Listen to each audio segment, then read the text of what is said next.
Chapitre 28. Une procession. Julien avait beau se faire petit et sot, il ne pouvait plaire. Il était trop différent. Cependant, se disait-il, tous ces professeurs sont gens très fins et choisis entre mille. Comment n'aimait-il pas mon humilité? Un seul lui semblait abuser de sa complaisance, à tout croire et à sembler dupe de tout. C'était l'abbé Chasbernard, directeur des cérémonies de la cathédrale, où, depuis 15 ans, on lui faisait espérer une place de chanoine. En attendant, il enseignait l'éloquence sacrée au séminaire. Dans le temps de son aveuglement, ce cours était un de ceux où Julien se trouvait le plus habituellement le premier. L'abbé Chas était parti de là pour lui témoigner de l'amitié, et à la sortie de son cours, il le prenait volontiers sous le bras pour faire quelques tours de jardin. « Où veut-il en venir ?» se disait Julien. Il voyait avec étonnement que pendant des heures entières, l'abbé Chas lui parlait des ornements possédés par la cathédrale. Elle avait 17 chasubles galonnés, outre les ornements de deuil. On espérait beaucoup de la vieille présidente du Rubempré. Cette dame âgée de 90 ans conservait depuis 70 au moins ses robes de noces en superbe étoffe de lion brochée d'or. « Figurez-vous, mon ami, disait l'abbé Chas, en s'arrêtant tout court et ouvrant de grands yeux, que ces étoffes se tiennent droites tant il y a d'or. On croit généralement dans Besançon que par le testament de la présidente, le trésor de la cathédrale sera augmenté de plus de 10 chasubles, sans compter 4 ou 5 chapes pour les grandes fêtes. Je vais plus loin, ajoutait l'abbé Chas en baissant la voix. J'ai des raisons pour penser que la présidente nous laissera 8 magnifiques flambeaux d'argent doré que l'on suppose avoir été achetés en Italie par le duc de Bourgogne, Charles le Téméraire, dont un de ses ancêtres fut le ministre favori. Mais où cet homme veut-il en venir avec toute cette friperie, pensait Julien. Cette préparation adroite dure depuis un siècle et rien ne paraît. Il faut qu'il se méfie bien de moi. Il est plus adroit que tous les autres, dont en 15 jours on devine si bien le but secret. Je comprends. L'ambition de celui-ci souffre depuis 15 ans. Un soir, au milieu de la leçon d'armes, Julien fut appelé chez l'abbé Pirard qui lui dit « C'est demain la fête du Corpus Domini, la fête Dieu. Monsieur l'abbé Chasbernard a besoin de vous pour l'aider à orner la cathédrale. Allez et obéissez. » L'abbé Pirard le rappela et de l'air de la commisération ajouta « C'est à vous de voir si vous voulez profiter de l'occasion pour vous écarter dans la ville. »« Incedo per Ignes, répondit Julien. J'ai des ennemis cachés. Le lendemain, dès le grand matin, Julien se rendit à la cathédrale les yeux baissés. L'aspect des rues et de l'activité qui commençait à régner dans la ville lui fit du bien. De toutes parts, on tendait le devant des maisons pour la procession. Tout le temps qu'il avait passé au séminaire ne lui sembla plus qu'un instant. Sa pensée était à Vergy et à cette jolie Amanda Binet qu'il pouvait rencontrer, car son café n'était pas bien éloigné. Il aperçut de loin l'abbé Chasbernard sur la porte de sa chère cathédrale. C'était un gros homme à face réjouie et à l'air ouvert. Ce jour-là, il était triomphant. « Je vous attendais, mon cher fils, s'écria-t-il du plus loin qu'il vit Julien. « Soyez le bienvenu. La besogne de cette journée sera longue et rude. Fortifions-nous par un premier déjeuner. Le second viendra à 10 heures pendant la grand-messe. »« Je désire, monsieur, lui dit Julien d'un air grave, n'être pas un instant seul. Daignez remarquer, ajouta-t-il en lui montrant l'horloge au-dessus de leur tête, que j'arrive à 5 heures moins 1 minute. Ah, ces petits méchants du séminaire vous font peur. Vous êtes bien bon de penser à eux, dit l'abbé Chas. Un chemin est-il moins beau parce qu'il y a des épines dans les haies qui le bordent? Les voyageurs font route et laissent les épines méchantes se morfondre à leur place. Du reste, à l'ouvrage, mon cher ami, à l'ouvrage. L'abbé Chas avait raison de dire que la besogne serait rude. Il y avait eu la veille une grande cérémonie funèbre à la cathédrale. L'on n'avait pu rien préparer. Il fallait donc en une seule matinée revêtir tous les piliers gothiques qui forment les 3 nefs d'une sorte d'habit de damas rouge qui monte à 30 pieds de hauteur. Monsieur l'évêque avait fait venir par la malle-poste 4 tapissiers de Paris, mais ces messieurs ne pouvaient suffire à tout, et loin d'encourager la maladresse de leurs camarades bisontins, ils la redoublaient en se moquant d'eux. Julien vit qu'il fallait monter à l'échelle lui-même, son agilité le servit bien. Il se chargea de diriger les tapissiers de la ville. L'abbé Chas, enchanté, le regardait voltiger d'échelle en échelle. Quand tous les piliers furent revêtus de damas, il fut question d'aller placer 5 énormes bouquets de plumes sur le grand baldaquin au-dessus du maître-autel. Un riche couronnement de bois doré est soutenu par 8 grandes colonnes torses en marbre d'Italie. Mais pour arriver au centre du baldaquin, au-dessus du tabernacle, il fallait marcher sur une vieille corniche en bois, peut-être vermoulue et à 40 pieds d'élévation. L'aspect de ce chemin ardu avait éteint la gaieté si brillante jusque-là des tapissiers parisiens. Ils regardaient d'en bas, discutaient beaucoup et ne montaient pas. Julien se saisit des bouquets de plumes et monta l'échelle en courant. Il les plaça fort bien sur l'ornement en forme de couronne au centre du baldaquin. Comme il descendait de l'échelle, l'abbé Chasse-Bernard le serra dans ses bras. « Oh, Ptimée !» s'écria le bon maître, « je conterai ça à monseigneur. » Le déjeuner de 10 heures fut très gai. Jamais l'abbé Chasse n'avait vu son église aussi belle. « Cher disciple, disait-il à Julien, ma mère était loueuse de chaises dans cette vénérable basilique, de sorte que j'ai été nourri dans ce grand édifice. La terreur de Robespierre nous ruina, mais à 8 ans, que j'avais alors, je servais déjà des messes en chambre, et l'on me nourrissait le jour de la messe. Personne ne savait plier une chasuble mieux que moi, jamais les galons n'étaient coupés. Depuis le rétablissement du culte par Napoléon, j'ai le bonheur de tout diriger dans cette vénérable métropole. 5 fois par an, mes yeux la voient parée de ces ornements si beaux.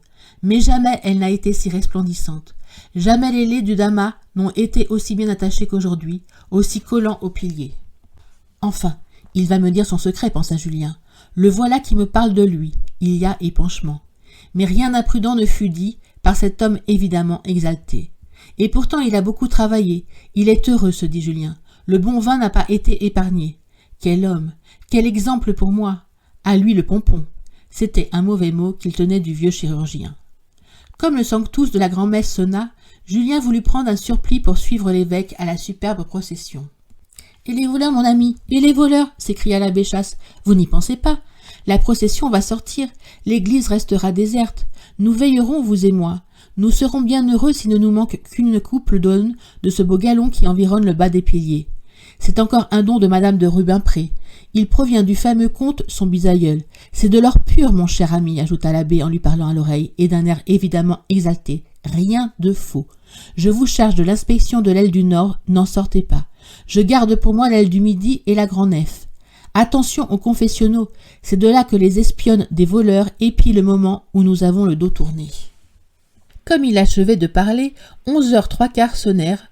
Aussitôt la grosse cloche se fit entendre. Elle sonnait à pleine volée. Ces sons si pleins et si solennels émurent Julien. Son imagination n'était plus sur la terre. L'odeur de l'encens et des feuilles de rose jetées devant le Saint-Sacrement par les petits enfants déguisés en Saint-Jean acheva de l'exalter.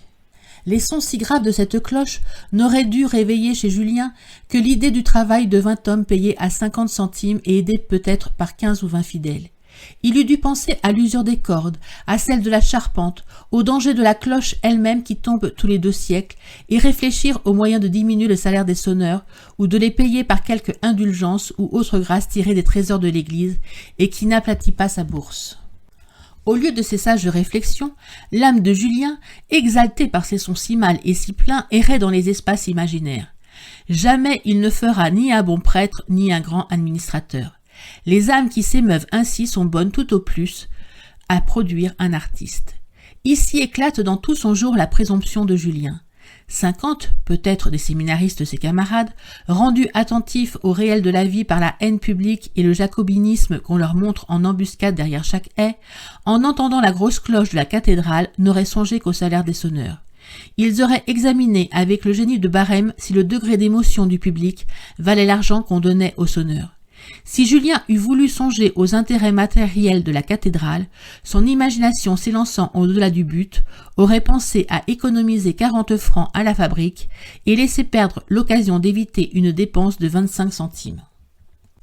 Tandis que, par le plus beau jour du monde, la procession parcourait lentement Besançon et s'arrêtait au brillant reposoir élevé à l'envi par toutes les autorités, l'église était restée dans un profond silence. Une demi-obscurité, une agréable fraîcheur y régnait. Elle était encore embaumée par le parfum des fleurs et de l'encens. Le silence, la solitude profonde, la fraîcheur des longues nefs rendaient plus douce la rêverie de Julien. Il ne craignait point d'être troublé par l'abbé Chasse, occupé dans une autre partie de l'édifice. Son âme avait presque abandonné son enveloppe mortelle, qui se promenait à pas lents dans l'aile du nord confiée à sa surveillance. Il était d'autant plus tranquille qu'il s'était assuré qu'il n'y avait dans les confessionnaux que quelques femmes pieuses, son œil regardait sans voir. Cependant, sa distraction fut à demi vaincue par l'aspect de 2 femmes, fort bien mises, qui étaient à genoux, l'une dans un confessionnal et l'autre tout près de la première sur une chaise. Il regardait sans voir. Cependant, soit sentiment vague de ses devoirs, soit admiration pour la mise noble et simple de ces dames, il remarqua qu'il n'y avait pas de prêtre dans ce confessionnal. Il est singulier, pensa-t-il, que ces belles dames ne soient pas à genoux devant quelque reposoir, si elles sont dévotes, ou placées avantageusement au premier rang de quelque balcon, si elles sont du monde. Comme cette robe est bien prise, quelle grâce! Il ralentit le pas pour chercher à les voir. Celle qui était à genoux dans le confessionnal détourna un peu la tête en entendant le bruit des pas de Julien au milieu de ce grand silence. Tout à coup, elle jeta un petit cri et se trouva mal. En perdant ses forces, cette dame à genoux tomba en arrière. Son ami qui était près d'elle s'élança pour la secourir. En même temps, Julien vit les épaules de la dame qui tombait en arrière. Un collier de grosses perles fines en torsade, de lui bien connu, frappa ses regards. Que devint-il en reconnaissant la chevelure de madame de Rênal? C'était elle. La dame qui cherchait à lui soutenir la tête et à l'empêcher de tomber tout à fait était madame Derville. Julien, hors de lui, s'élança. La chute de madame de Rênal eût peut-être entraîné son ami si Julien ne les eût soutenus. Il vit la tête de madame de Rênal, pâle, absolument privée de sentiments, flottant sur son épaule. Il aida madame Derville à placer cette tête charmante sur l'appui d'une chaise de paille. Il était à genoux. Madame Derville se retourna et le reconnut. « Fuyez, monsieur, fuyez, lui dit-elle avec l'accent de la plus vive colère. Que surtout elle ne vous revoie pas. Votre vue doit en effet lui faire horreur. Elle était si heureuse avant vous. Votre procédé est atroce. Fuyez, éloignez-vous, s'il vous reste quelque pudeur. » Ce mot fut dit avec tant d'autorité et Julien était si faible dans ce moment qu'il s'éloigna. « Elle m'a toujours haï, se dit-il en pensant à madame Derville. » Au même instant, le chant nasillard des premiers prêtres de la procession retentit dans l'église. Elle rentrait. L'abbé Chasse-Bernard appela plusieurs fois Julien qui d'abord ne l'entendit pas. Il vint enfin le prendre par le bras derrière un pilier où Julien s'était réfugié à demi-mort. Il voulait le présenter à l'évêque. « Vous vous trouvez mal, mon enfant, lui dit l'abbé en le voyant si pâle et presque hors d'état de marcher. Vous avez trop travaillé. » L'abbé lui donna le bras. « Venez, asseyez-vous sur ce petit banc du donneur d'eau bénite, derrière moi. Je vous cacherai. » Ils étaient alors à côté de la grande porte. « Tranquillisez-vous. Nous avons encore 20 bonnes minutes avant que Monseigneur ne paraisse.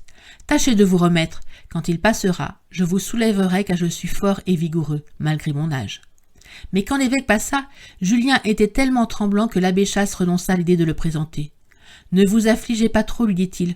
Je retrouverai une occasion. » Le soir, il fit porter à la chapelle du séminaire 10 livres de cierges économisés, dit-il, par les soins de Julien et la rapidité avec laquelle il avait fait éteindre. Rien de moins vrai. Le pauvre garçon était éteint lui-même, il n'avait pas eu une idée depuis la vue de madame de Rênal.